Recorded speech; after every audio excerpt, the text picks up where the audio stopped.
Dan, I mean, just all around, the perfect performance. I'm struggling to think of any faults.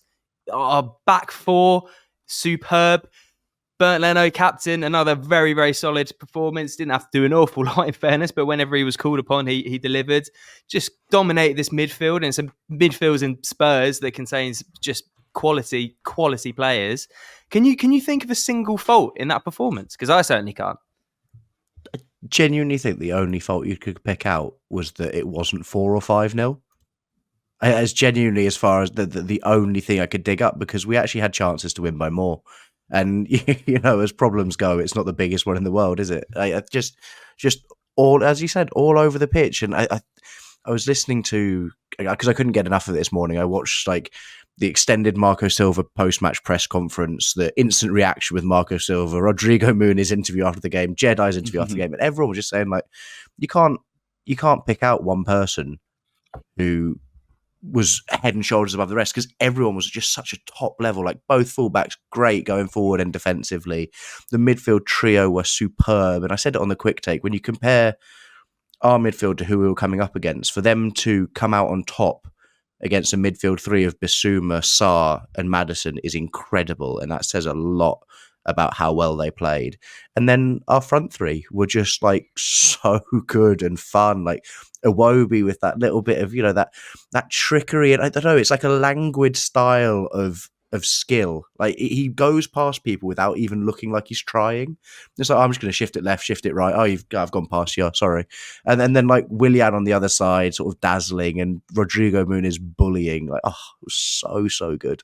I mean, it was just so many standout performances, Farrell.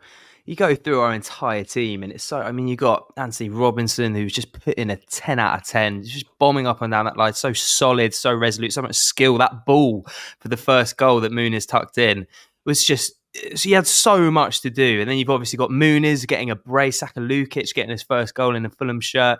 Again, justified his starting position once more. If you had to pick anyone, who would you go for, Faz? Because there's a lot to choose from. My 10-year-old nephew, who was sitting next to me yesterday at the start of the game, was asking me who Fulham's best player this season has been, and we sort of talked about the Iwobis, the Willians, but I think, and obviously we mentioned Anthony Robinson before as the game was kicking off, basically.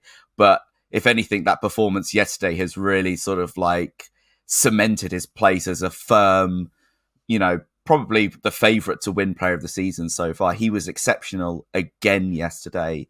And, much has been written and talked about already about the amount of times he intercepts the ball and drives the team up the pitch. He's absolutely integral to the way that Fulham play. I love the way, especially where I sit, which is, which is in the Johnny Haynes stand.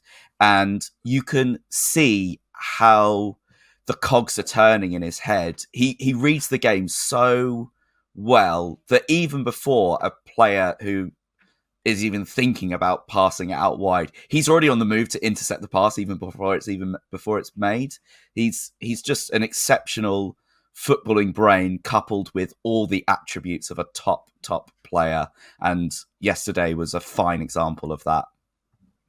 Yeah, I mean, it was just a performance to behold, one that will go down in folklore, no doubt. We also, AF, had the perhaps maybe surprise pairing of Lukic and Joao. There was a lot of debate going into the game. It would have felt incredibly harsh to have dropped Lukic given the performances that he's put in of late. But then we've got Joao Palhinha, our best player, coming back.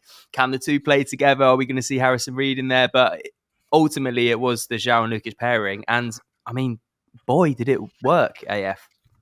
I think we have to give some credit here to Silva for taking the risk there, because a lot of us, and I remember listening to last week's podcast, and the same was being said, can we really, if we put back Paulinho, which we're obviously going to do, can we try Lukic in this new box-to-box role, which is where he's played previously, but not so much for Fulham, right? He's been seen as a backup to Joao.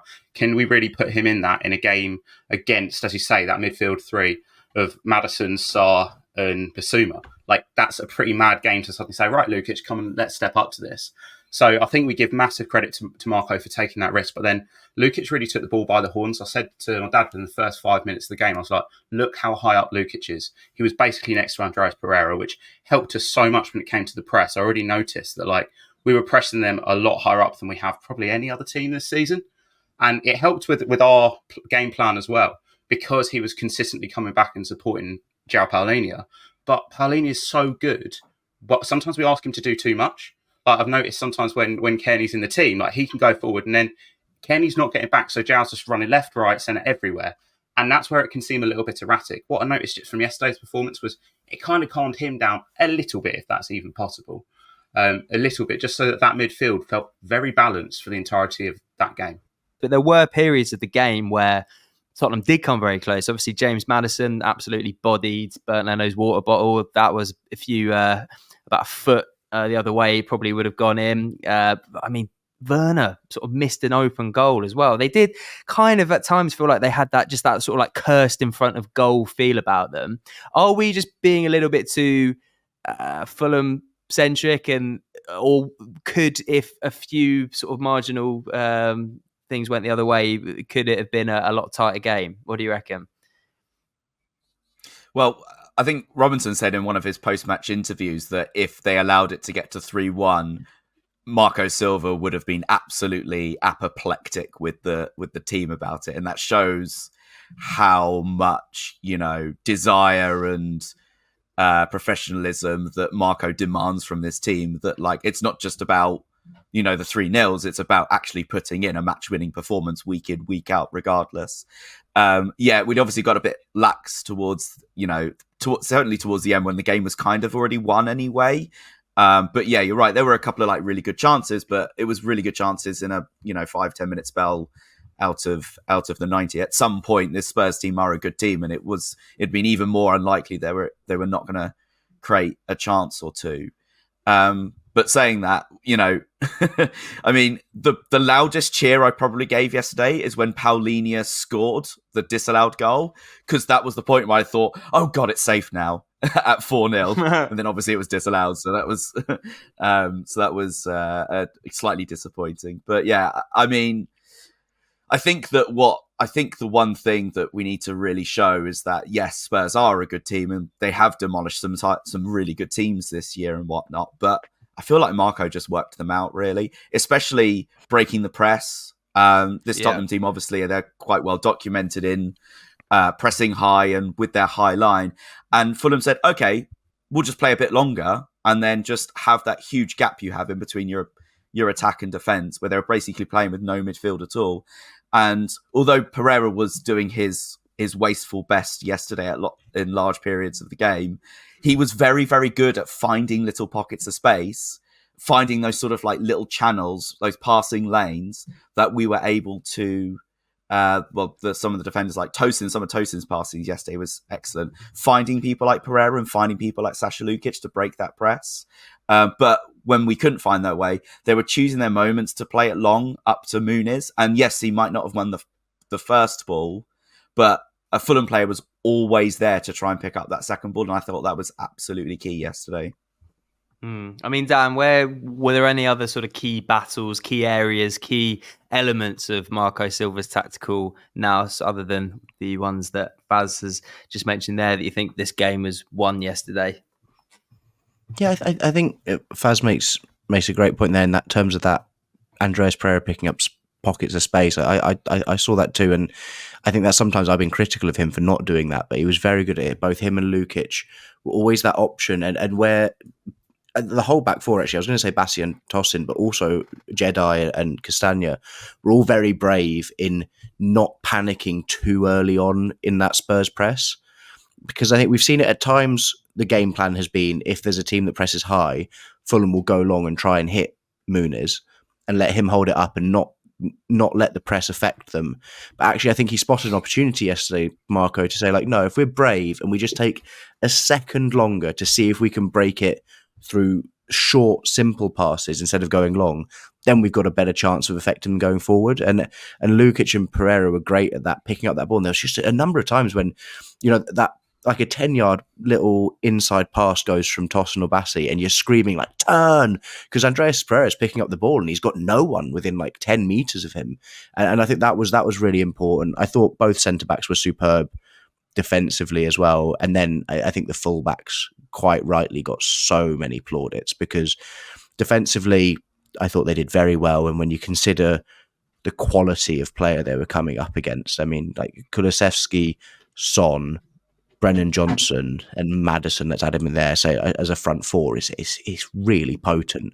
And defensively they were great. And then getting forward, I think this is one of those things that Fulham have, that we can hold over teams. There's nothing overly complex sometimes about the way we play, where you get forward and then you've got fullbacks who overlap. You know, it's almost a thing in football that's slightly gone out of fashion, but it works great if you've got opposition wingers who aren't that bothered in tracking back.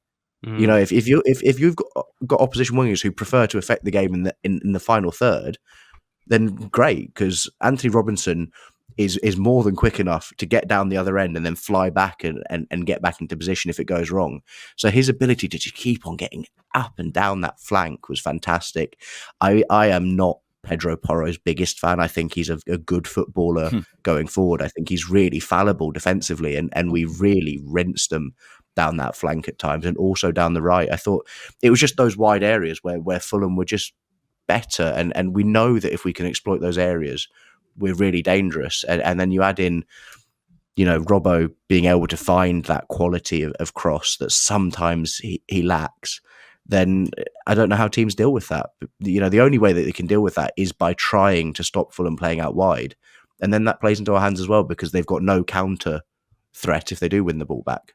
So I thought it was a pretty perfect setup from Marco, and not for the first time, is it? He's done that so many times.